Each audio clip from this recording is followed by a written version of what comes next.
म्हणजे तू खरंच गोव्याला गेली होतीस? तुम्ही त्या जानकीला जे काय सुपर वुमन वगैरे समजताय ना, तशी अजिबात नाहीये ती. काहीच करू शकणार नाहीये ती. जानकीवर आपला कितीही जीव असला तरी तिच्या या खोटेपणाला क्षमा नाही केली पाहिजे. आज किंवा उद्या तुला भेटायला जमेल का ग अमृता, काय झालं? तिला सांग, मला खूप खूप आठवण येते तिची. आली की लगेच सांग फोन करायला. तुझी ही मैत्रीण मला फोन का करायची आणि फोनवर माझ्याशी काय बोलायची हे तुला न सांगितलेलंच बरं.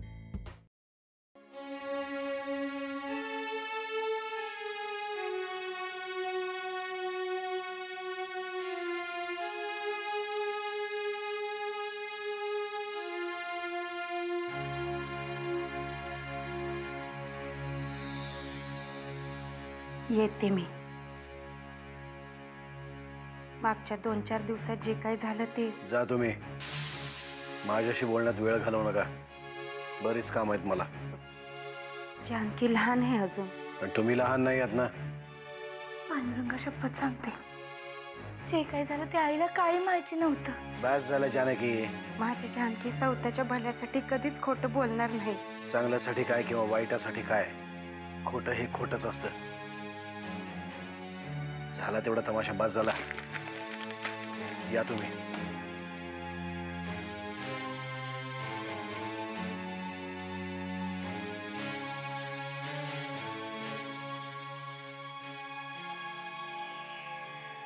आई, जा तू आता. माझी काळजी नको करूस.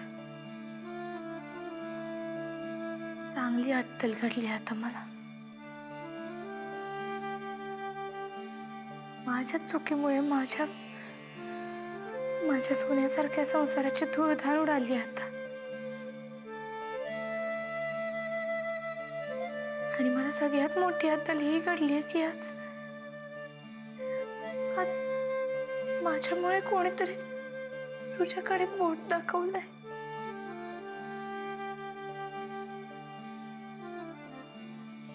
जमलं तर मला माफ कर.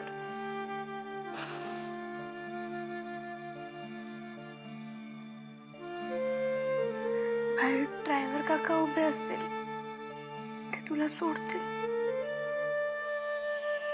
त्याची काही गरज नाही. माझी मी जाईन.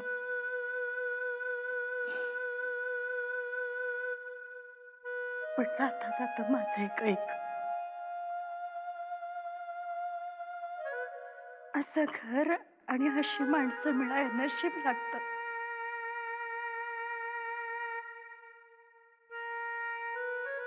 आता तरी तुझी समाजसेवा बंद कर.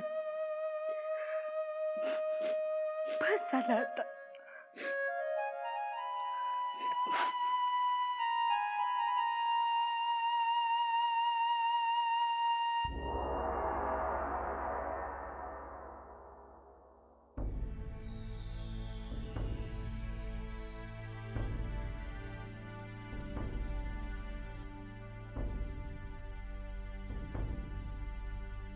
काय वाकनीस, दादाची वाट पाहताय? नाही वामनराव. बोला ना, काही प्रॉब्लेम आहे का? काय झालंय वाकनीस? कुठलीही गोष्ट माझ्याशी बोलायला तुम्ही संकोच केव्हापासून करायला लागलात? काय करणार वामनराव, या घरातले वारे इतके विचित्र दिशेने वाहायला लागलेत की प्रत्येक पाऊल सावधपणेच उचलावं लागतंय.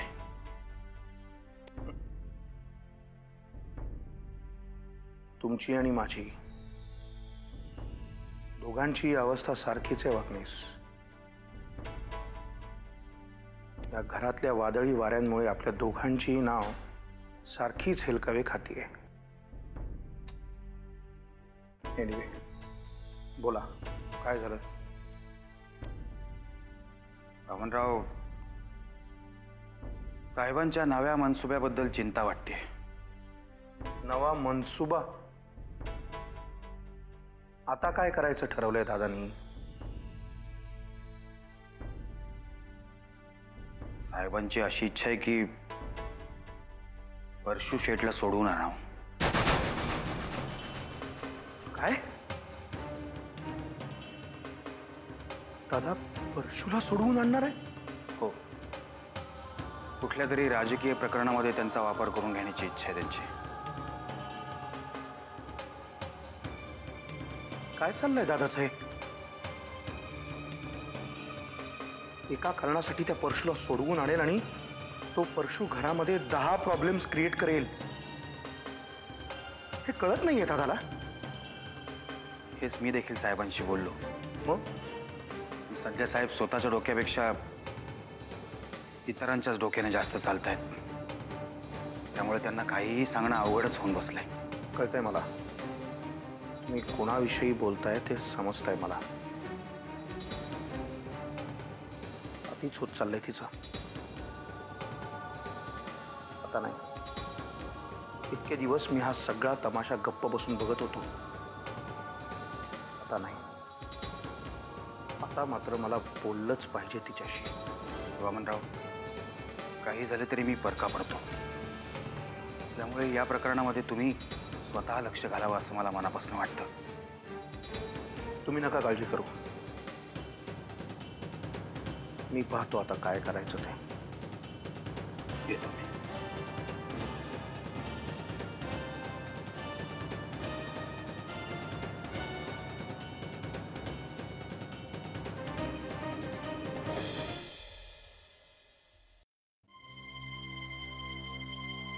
अहो, यात माझ्या आईची काय चूक? स्वतःच्या मनालाच विचार जानकी. माझ्याशी खोटेपणा करण्यात तुझ्या आईचा किती सहभाग होता ते. पण त्यासाठी तिने काल रात्रीच तुमची माफी मागितली होती ना. गुन्हा करून त्याची माफी मागितली की प्रत्येक गुन्हा माफ होत नाही जानकी. खरं तर परिस्थितीला सामोरी जा तू. खरं तर तू आणि तुझ्या आईने माझे आभार मानले पाहिजेत. कारण जितका खोटेपणा तुम्ही केलाय तितका मी तुमच्याशी वाईट वागलेलो नाही. हे सगळं मी अमृतासाठी केलं. पण खोटेपणाचा आधार घेऊन ना जानकी. उद्या खोटेपणाचा आधार घेऊन माझ्याशी चांगलं जरी वागलीस तरी मला त्याचा रागच आहे. तिरस्कार आहे मला खोटेपणाचा आणि त्याहूनही जास्त खोटं बोलणाऱ्या माणसाचा. त्यामुळे इथून पुढे अशी अपेक्षा ठेवू नकोस की तू किंवा तुझ्या आजूबाजूच्या कुठल्याही माणसाशी मी बरा वागेन. कारण तुला द्यायची होती ती प्रत्येक संधी मी दिली जानकी. आता माझ्या समोर थांबू सुद्धा नकोस. या घराला आणि या घरातल्या माणसांना बांधून ठेवणं हे पाप आहे. नवऱ्याशी खोटं बोलणं हे पाप आहे जानकी. अहो पण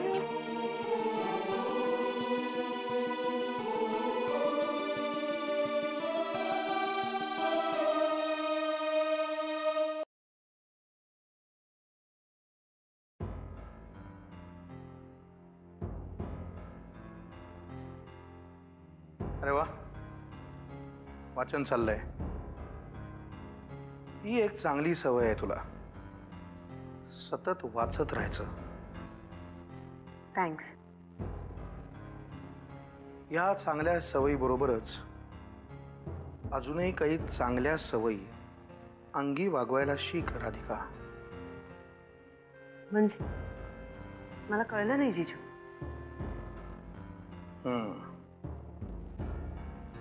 कसं आहे राधिका, मी काय म्हणतोय हे जरी तुला कळलं नसलं तरी माझा रोख नक्की कशाकडे आहे तुला नक्कीच कळलंय.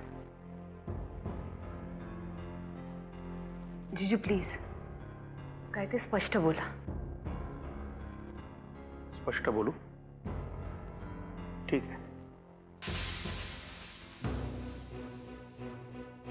राधिका, तुझं स्वतःचं आयुष्य इतकं भरकटलेलं असताना दुसऱ्यांना उज्ज्वल भवितव्याचे सल्ले देणं तुला कितपत बरोबर वाटतं?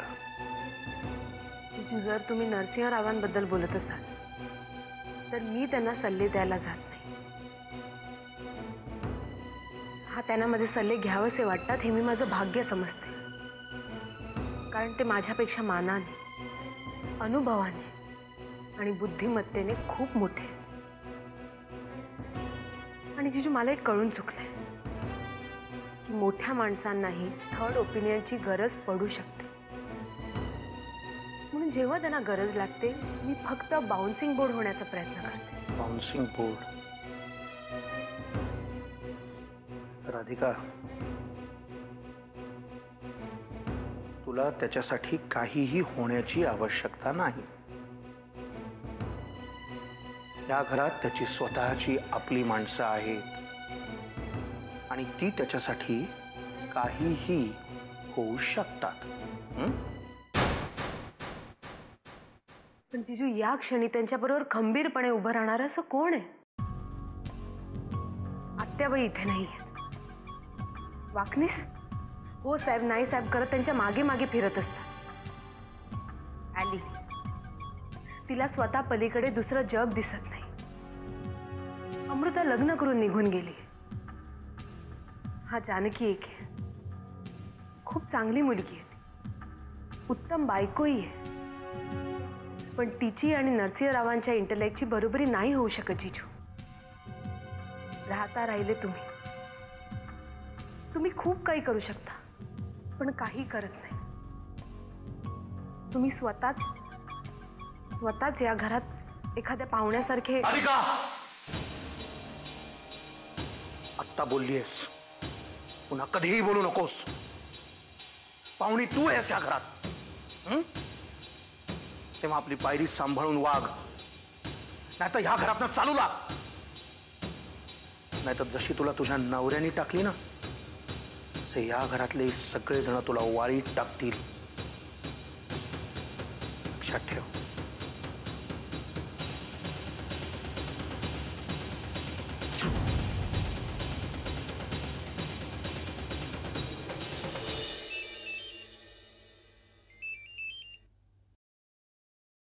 अगं जानकी, सकाळी अमृताशी बोलायचं राहून गेलं ना, म्हणून मी लावत होते परत फोन, तर ते तिने केला नाही का तुम्हाला फोन? मी निरोप दिला होता तिला, पण नाही, तिचा नाही आला फोन मला. पण आता दे बरं तिला फोन, अशी झापणार आहे ना मी तिला. तिने केला असेल फोन, तुमचा फोन लागला नसेल ना, तर फोनच नाही केला असं नाही करायची ती. हा, नाही तसंही असेल, पण आता दे तर तिला फोन, मी बोलते तर तिच्याशी. ती झोपली आहे. एवढ्या लवकर झोपली आहे? हो, ती बाहेरून आली होती ना, दमूनच आली थोडी, म्हणून झोपली आहे. तुम्ही म्हणत असाल तर उठवते. नाही, नको नको. झोपली असली तर नको ग उठवूस. मी नंतर करते फोन. हा, बाकी ठीक आहे ना सगळं? हो ठीक आहे. अच्छा.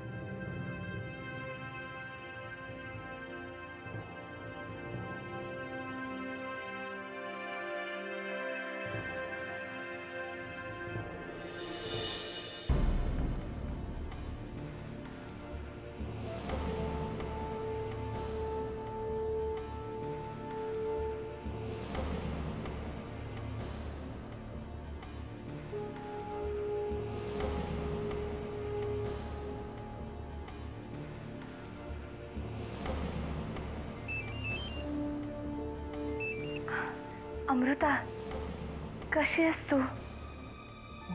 मी बरी आहे. तू कशी आहेस? मी पण बरी आहे. मी तुलाच फोन करत होते आत्ता. का ग? नाही म्हणजे काही काम होतं का? अगं, आत्याबाईंचा 2-3दा फोन येऊन गेला. तुझ्याबद्दल विचारत होत्या. अमृता, एकदा त्यांना फोन कर ना. हो अगं, खरं म्हणजे मला सुद्धा 1-2दा तिचा फोन येऊन गेला, पण काय ग, काय बोलू तिच्याशी, म्हणून मग मी उचललाच नाही. असं नको करूस. तर तिकडे एकटे आहेत ना, त्यांना उगाच काळजी वाटत राहील. त्यांच्या आवाजावरून तसंच वाटत होतं. त्यांना फोन कर. जानकी, तू काही सांगितलं नाहीस ना तिला? नाही, त्यांना काही माहिती नाहीये. मी त्यांना तू बाहेर गेलीयस, झोपलीयस अशीच कारणं देते. तू पण काही बोलू नकोस. बरं मी करते तिला फोन. जानकी अगं म्हणजे मी एका वेगळ्याच कामासाठी फोन केला होता तुला. बोल ना, काय काम आहे? ते मी म्हटलं होतं ना तुला भेटायचं आहे म्हणून. उद्या जमेल तुला? अमृता, फोनवर नाही का बोलता येणार? घरामध्ये सध्या काय चाललंय तुला चांगलं माहिती आहे म्हणून. जानकी मला कळतंय ग सगळं, पण अगं खरंच भेटून बोलणं गरजेचं आहे. नाही तर मी नसतं बोलवलं ग तुला. चालेल, उद्या भेटते मी तुला. फक्त कधी आणि कुठे ते मी तुला नंतर सांगते. ठीक आहे, ठेवू मग फोन. जानकी अजून एक प्रश्न विचारायचा होता. तू तू आर्यनला फोन केला होतास का?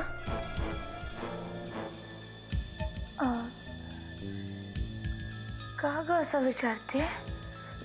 नाही, काही नाही, सहजच विचारलं.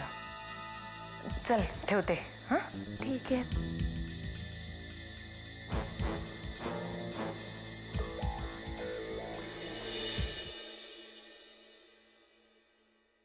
जना काका, आपल्यावरती मानहानीची केस का झाली? हे आपलंच नाणं खोटं निघालं. आपल्या वर्तमानपत्राचं उपसंपादक कर्व यांनी त्या नरसिंहाबद्दल आपल्या वर्तमानपत्रामध्ये वाटेल ते लिहिलंय, नको नको ते शब्द वापरलेत.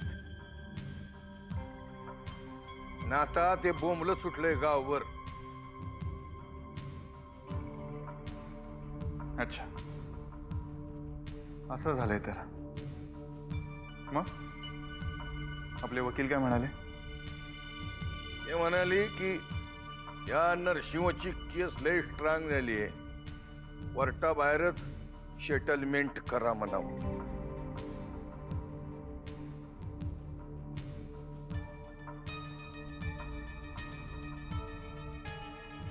जना काका, त्यांना सांग आम्हाला कोर्टाबाहेर सेटलमेंट नाही करायची. आणि एक काम कर, मला त्या कर्व्यांचा नंबर दे. नाव पण काढू नको त्या कर्वच. याला आता मी आखाड्यातच घेतो. जना काका, हे बघ, कोणाला आखाड्यात घ्यायचं आणि कोणाला टेबलावर चर्चेसाठी घ्यायचं याचा जरा नीट विचार कर. म्हणजे आता काय त्याची हुजरीगिरी करायची होय?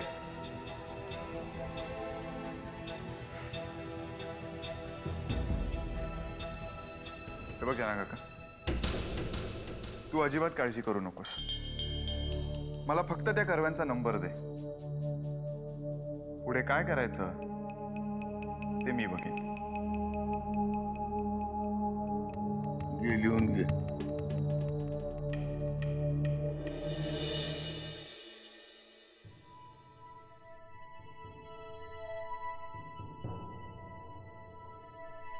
तुम्ही जेवला नाहीत अजून? मी वाढू का? माझ्यावरचा राग अन्नावर कशाला काढताय? त्रास होईल ना तुम्हाला?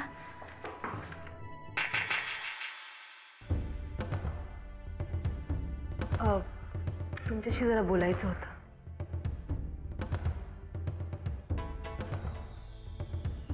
इट्स ओके, आपण नंतर बोलू. थांब राधिका, जानकीचं बोलून झालंय, बोलतो. नाही नाही, नको.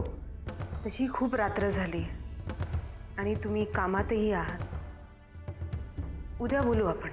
माझं काम झालंय आता, आणि तुला बोलायचं ना, मी बाहेर पाय मोकळे करायला जाणारच होतो, तेव्हा बोलू आपण. नाही, असू दे, तसं महत्वाचं नाही. राधिका, तुला बोलायचंय ना, चल.